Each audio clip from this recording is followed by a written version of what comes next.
Hello everyone, ये मेरा lecture number 17 है। मैंने प्रीवियस लेक्चर में आपको बताया था ऑक्साइड्स ऑफ नाइट्रोजन के बारे में। अब बताने जा रहा हूँ रिएक्टिविटी टुवार्ड्स हाइड्रोजन। नंबर 3 पहला बताया था रिएक्टिविटी टुवार्ड्स हाइड्रोजन, दूसरा नंबर बताया था रिएक्टिविटी टुवार्ड्स ऑक्सीजन, और तीसरा नंबर बताने जा रहा हूँ reactivity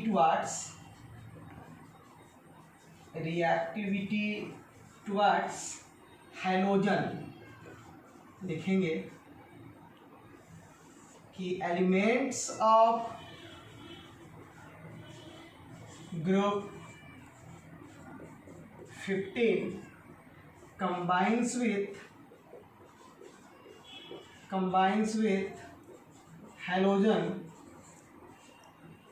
to form two types of halides। दो तरह का हलाइड बनाएगा। ए नंबर ट्राई हलाइड्स EX3 और बी number penta halides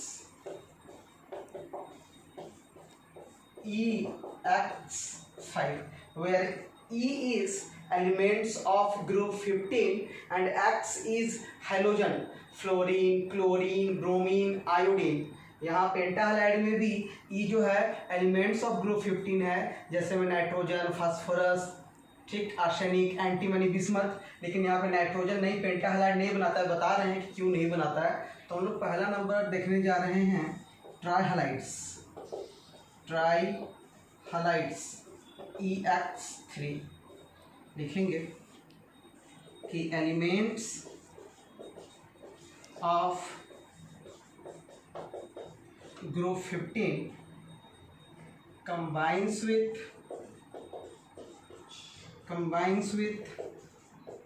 halogens to form trihalides of type EX3। all the trihalides of elements of group 15 are stable except trihalides of nitrogen। क्या बोला मैंने कि जितने भी ग्रुप 15 के हलाइड्स है, ट्राई हलाइड्स, सभी स्टेबल होते हैं, सिर्फ ट्राई हलाइड्स ऑफ नाइट्रोजन को छोड़ के। क्यों? अगर बात करें कि in case of tri halides of nitrogen,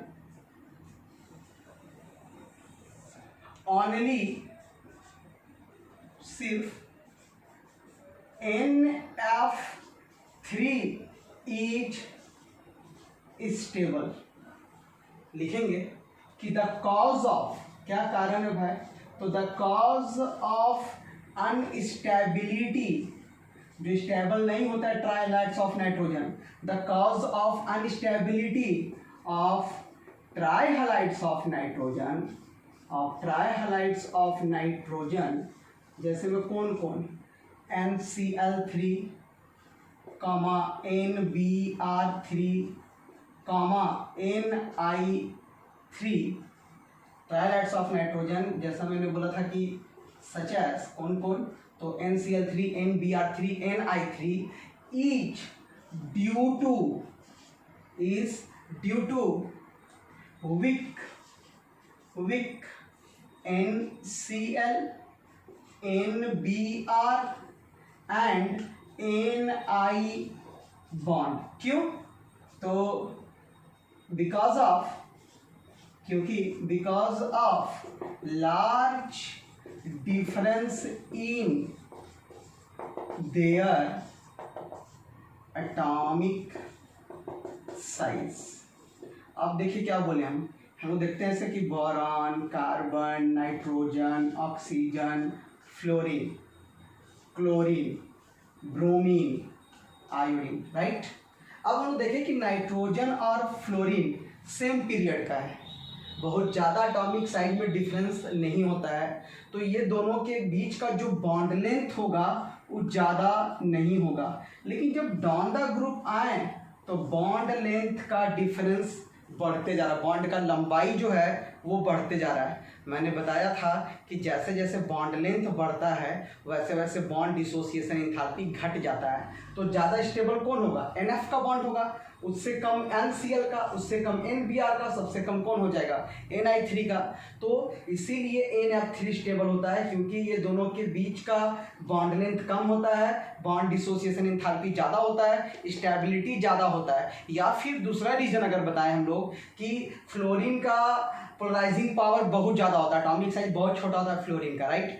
तो इसलिए भी NF3 जो होता है वो ज़्यादा स्टेबल होता है। लेकिन जैसे जैसे एटॉमिक साइज का डिफरेंस बढ़ते जाता है तो बॉन्ड का स्टेबिलिटी घटते जाता है। बॉन्ड का स्टेबिलिटी घटेगा मतलब बॉन्ड आसानी से टूटेगा, तो जो स्टेबिलिटी ऑफ कंपाउंड है वो क्या करेगा? घट जाएगा। तो सबसे ज़्यादा स्टेबल NF3 होगा, ये सब कम होगा क्योंकि इनके एटॉमिक साइज का डिफरेंस जो होता है वो बहुत ज़्यादा होता है। लिखते हैं हम लोग कि ट्राइहलाइड्स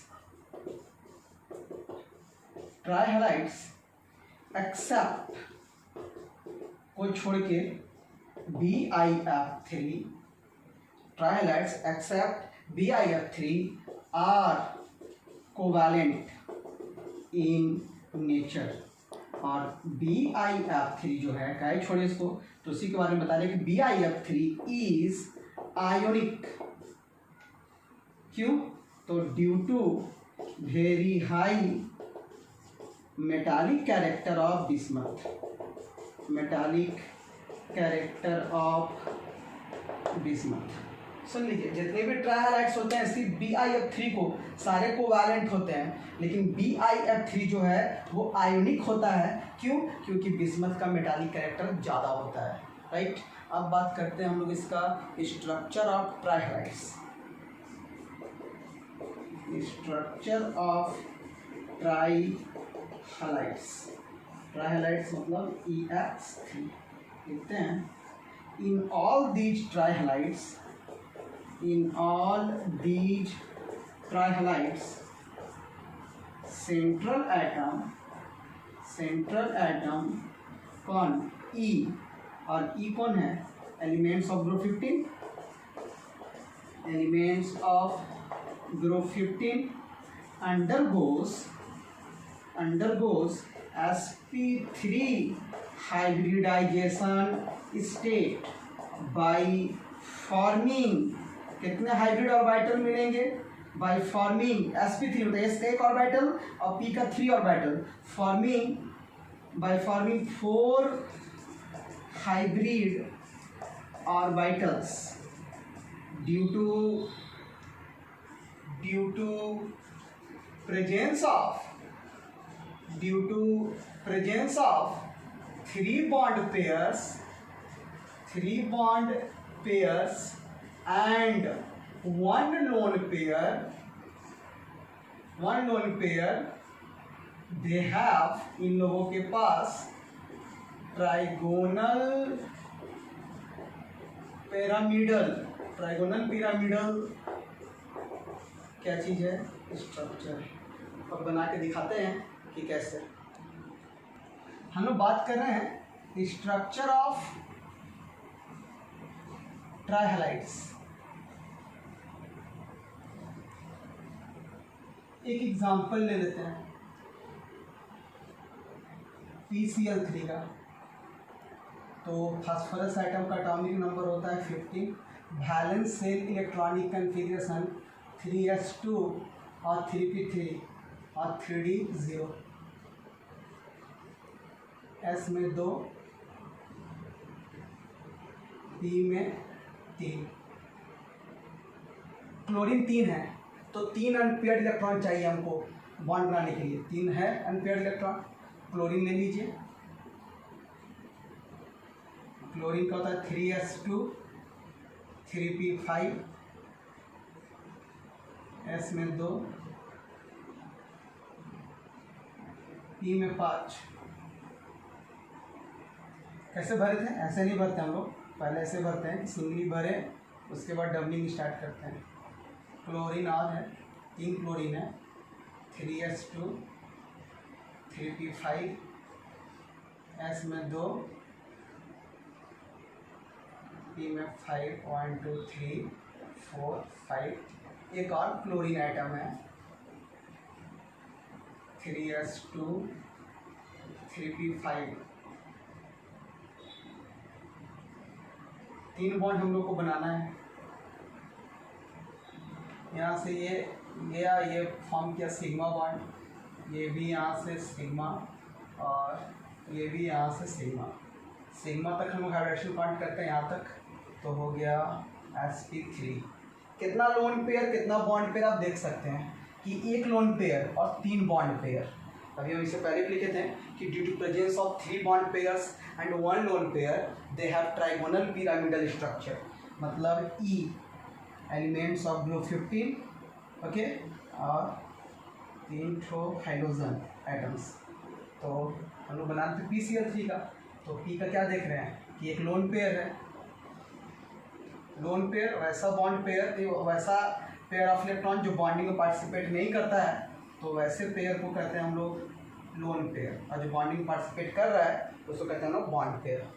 अब इसके बारे में लिखिए आप, hybridization sp3 bond pair 3 lone pair 1 और स्ट्रक्चर इसका हो गया ट्राइगोनल पिरामिडल। अब बात करते हैं हम लोग important पेंटाहलाइड्स। पेंटाहलाइड्स,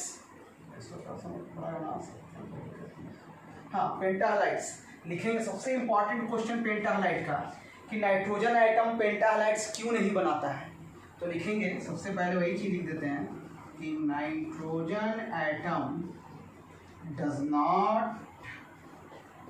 form pentahalides due to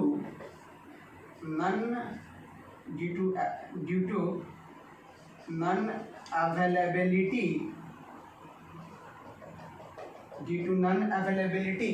of vacant d orbital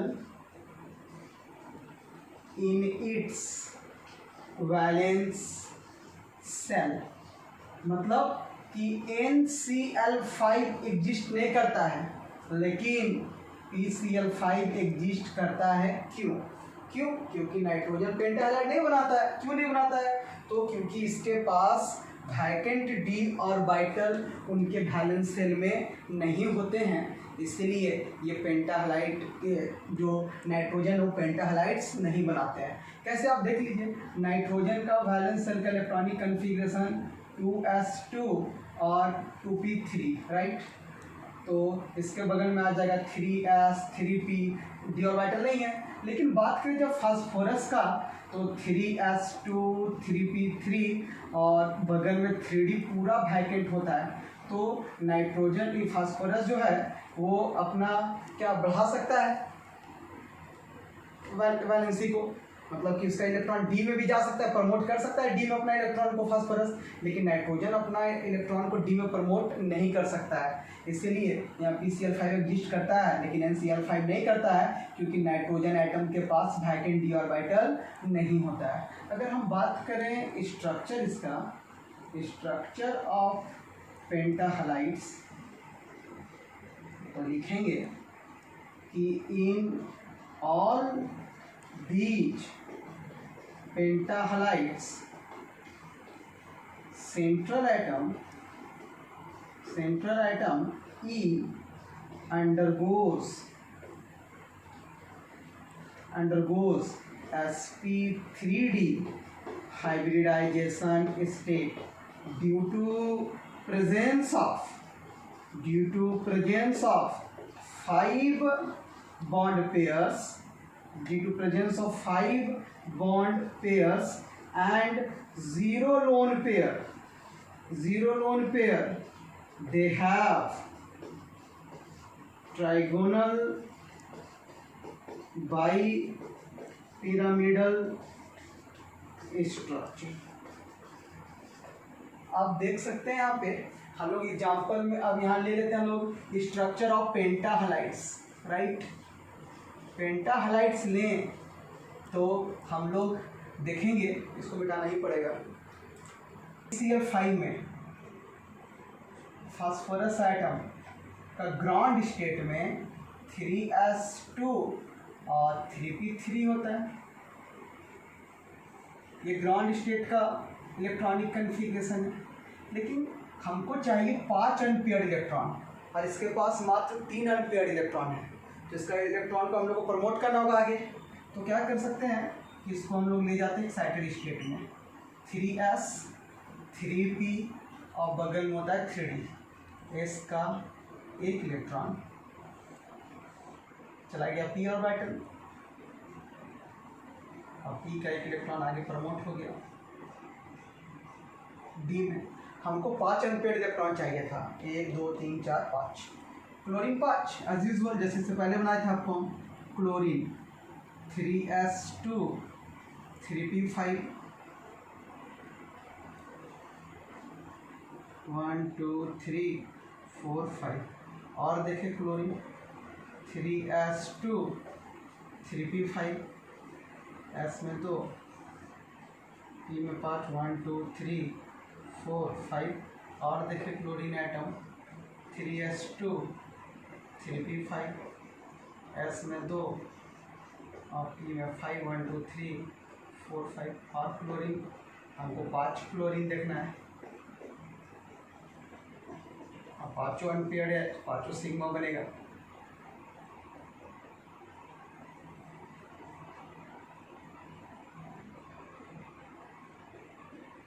चार हुआ, एक और क्लोरीन ले लेते हैं।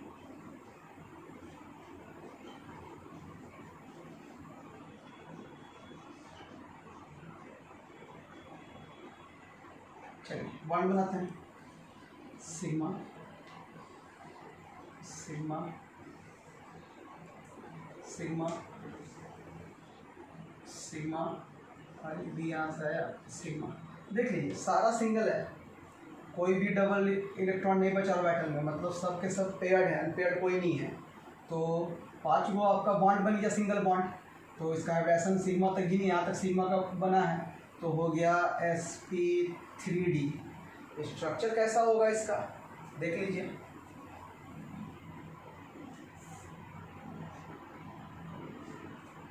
इसमें एक रीजनिंग क्वेश्चन है।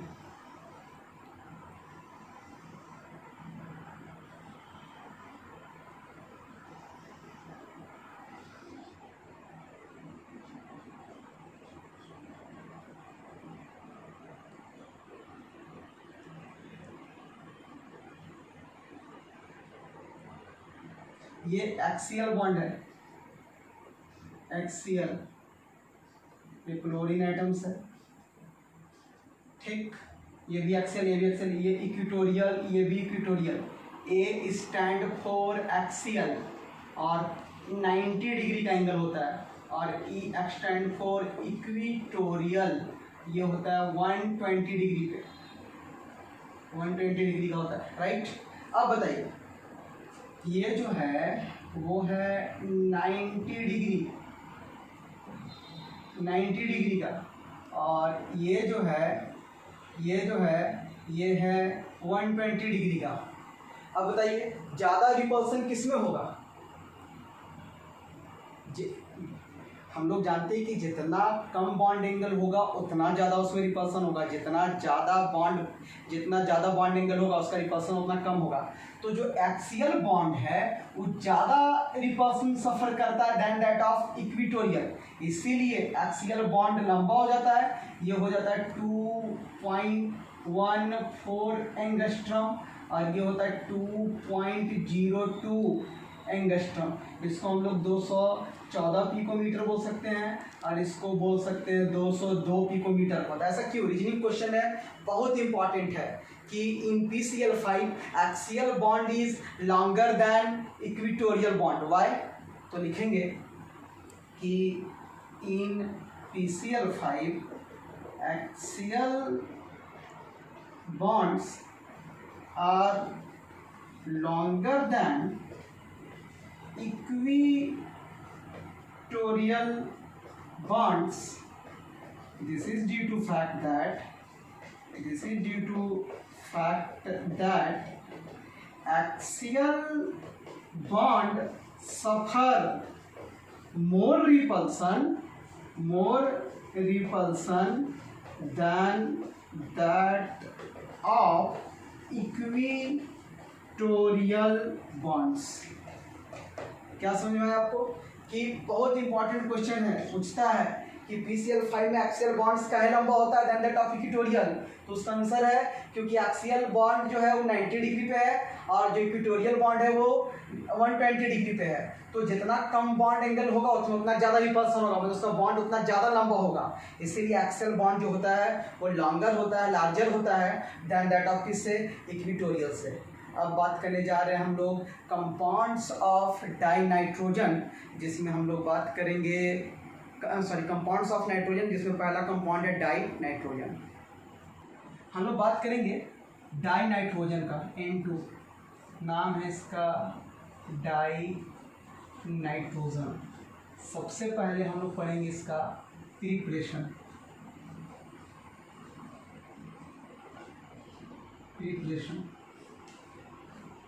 जिसमें सबसे पहला है lab method.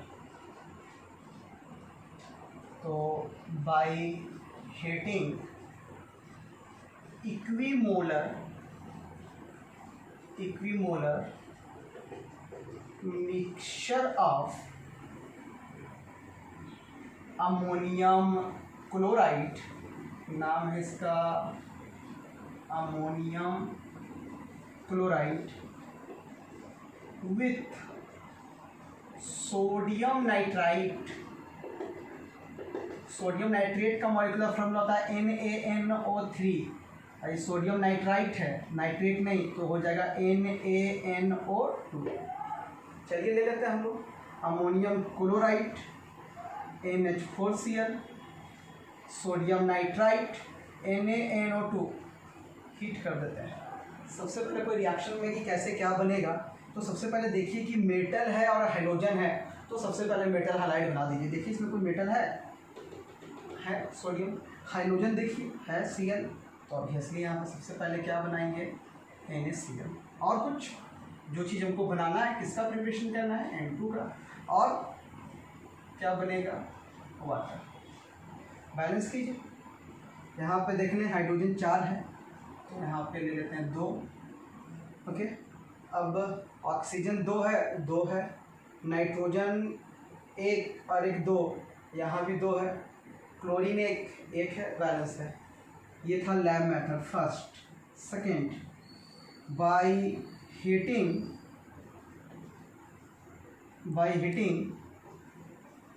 Ammonium dichromate, molecular formula ammonium का होता है NH4 Cr2O7, वैलेंसी 2, तो NH4 का होल 2 Cr2O7 को हीट करते हैं, ले लीजिए NH4 का होल 2 Cr2O7 हीट करते हैं हम लोग इसको, क्या मिलेगा हीट करने पे, सबसे पहले डाइनाइट्रोजन, मेटल ऑक्साइड Cr2O3 और वाटर। बैलेंस कीजिए, हाइड्रोजन यहाँ पे हो गया 8, तो यहाँ पे 2 है, तो यहाँ पे ले लेते हैं 4, ऑक्सीजन हो गया 7, तो 3 और 4 7, Cr2 है, तो 2 है क्रोमियम, ठीक है, बैलेंस है। तीसरा, ये भी बहुत इंपॉर्टेंट है, NCERT का क्वेश्चन है कि what happens when sodium azide is heated. जब सोडियम एजाइड को हीट करते हैं तो क्या होता है, देखते हैं हम लोग यहाँ पे, तो लिखते हैं कि by heating certain metal azide, जैसे सर्टेन बोले सब कोई नहीं, कोई निश्चित मेटल एजाइड को एजाइड आयन कहते हैं हम लोग, azide ion, right, azide ion कहते हैं हम लोग, N3- को कहते हैं हम लोग एजाइड आयन, और ये आइसो इलेक्ट्रॉनिक होता है, आइसो इलेक्ट्रॉनिक होता है N2O का, CO2 का, ETC। आइसो इलेक्ट्रॉनिक मतलब नाइट्रोजन का होता है 7, तो 7 या 21 और 1 22। यहाँ भी देख लीजिए 7 दूना 14 और ऑक्सीजन का 8 22। यहाँ भी आप देख लीजिए कार्बन का 6 और 6 दूना नहीं 8 दूना 16 और 6। यहाँ भी देख लीजिए आप, तो सबका हम लोग देखेंगे कि यहाँ पे होता है 22 22, 8 दूना 16 और 6 22। यहाँ पे 7 दूना 14 और 8 22। तो और N3 माइनस का भी हम लोग देखें अगर, तो इसका भी 22 होता है। तो इसको बोलते हैं हम लोग आइसो इलेक्ट्रॉनिक, जिसमें नंबर ऑफ इलेक्ट्रॉन्स क्या हो, सेम हो। तो और ये एक कंजुगेट बेस है किसका, तो HN3। ओके, HN3 का ये एक कंजुगेट बेस है, राइट। अब हम लोग बात करते हैं इसका, बात कर रहे थे कि सर्टेन मेटल ऑक्साइड, तो ले लेते हैं हम लोग मेटल अजाइड NaN3। नाम क्या चाहिए बच्चा इसका, सोडियम अजाइड। चलिए हम लोग इसको हीट कर देते हैं, क्या बनाएगा, यहाँ से ले लीजिए Na और N2 बनाएगा। बैलेंस कीजिए, नाइट्रोजन यहाँ पे हो गया 6, तो यहाँ पे 3, सोडियम 2, और एक ले लेते हैं BaN3 का होल 2, नाम है इसका बेरियम अजाइड। हिट कीजिए Ba+3N2। अच्छा, इसका नाम थोड़ा देख लीजिए, इसका नाम हो जाएगा हाइड्राजोइक एसिड। अब ये था इसका प्रिपरेशन। तो बहुत इंपॉर्टेंट क्वेश्चन है कि जब सोडियम अजाइड को हीट करते हैं तो क्या होता है, तो सोडियम इससे मिलता है और क्या मिलता है, डाइनाइट्रोजन गैस मिलता है, राइट। ये था इसका प्रिपरेशन। अब बात करते हैं अबाउट प्रॉपर्टीज ऑफ N2। पहला, it is colourless gas, comma, it is colorless, comma, odorless, tasteless, non poisonous gas है।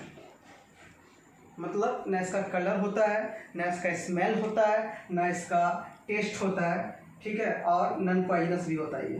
दूसरा, it is found in 2 stable isotopic forms. Isotopes कहते हैं हम लोग कि atoms of same elements having same atomic number but different atomic mass number. जैसे हम लोग देखें N7 14, N7 15, atomic number same, atomic mass number दोनों का क्या हो गया, अलग अलग हो गया। तो वैसे स्पीसीज को बोलते हैं हम लोग आइसोटोप्स, कि atoms of same elements having same atomic number but different atomic mass number. तो इसका 2 स्टेबल आइसोटोप है N7 14 और N7 15। तीसरा,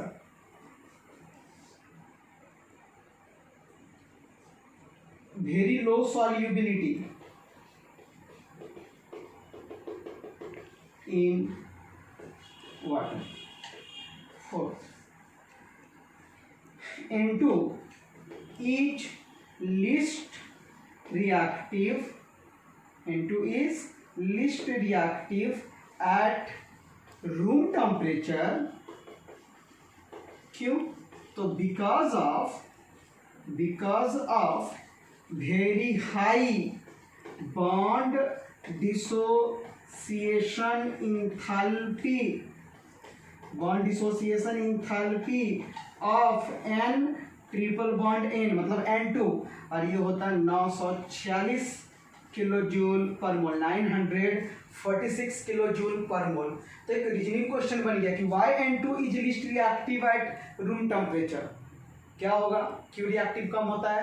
क्योंकि इसका बॉन्ड डिसोसिएशन एंथैल्पी बहुत ज़्यादा होता है। मैंने बताया था कि जैसे जैसे बॉन्ड ऑर्डर बढ़ता है तो बॉन्ड डिसोसिएशन एंथैल्पी जो है वो बढ़ता है, और जैसे जैसे बॉन्ड का लंबाई बढ़ता है तो बॉन्ड डिसोसिएशन एंथैल्पी घटता है। एक मोल बॉन्ड को तोड़ने के लिए जितनी अमाउंट ऑफ एनर्जी की ज़रूरत होती है उसे ही हम लोग कहते हैं बॉन्ड डिसोसिएशन एंथैल्पी। जैसे जैसे बॉन्ड ऑर्डर बढ़ेगा तो बॉन्ड डिसोसिएशन एंथैल्पी बढ़ेगा, लेकिन जैसे जैसे बॉन्ड का लेंथ बढ़ेगा तो बॉन्ड डिसोसिएशन एंथैल्पी घटता है। तो इसीलिए N2 जो होता है वो कम रिएक्टिव होता है रूम टेम्परेचर पे, क्योंकि इसकी बॉन्ड डिसोसिएशन एंथैल्पी काफ़ी ज़्यादा होती है। Next number 4, fifth, reaction with metals. लिखते हैं कि N2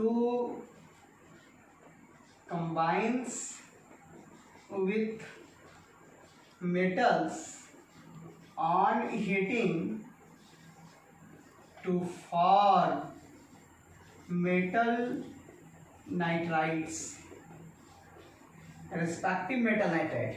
जैसे Al plus N2, obviously ALN क्या होगा नाम इसका, aluminium nitride. Li plus N2, Li3N, balance कीजिए, यहाँ पे ले लीजिए 2, यहाँ पे ले लीजिए 6, Mg प्लस N2, तो ये बनाएगा Mg3N2, बैलेंस करने के लिए यहाँ पे 3 ले लीजिए, हीट कर दीजिए, तो ये बनाया metal nitride, aluminium nitride, lithium nitride, magnesium nitride. Next यहाँ पे 2 हो जाएगा और यहाँ पे 2N। अब हम लोग बात करते हैं रिएक्शन विथ ऑक्सीजन, मिटाना पड़ेगा, जगह नहीं। रिएक्शन विथ ऑक्सीजन नंबर हो जाएगा 6।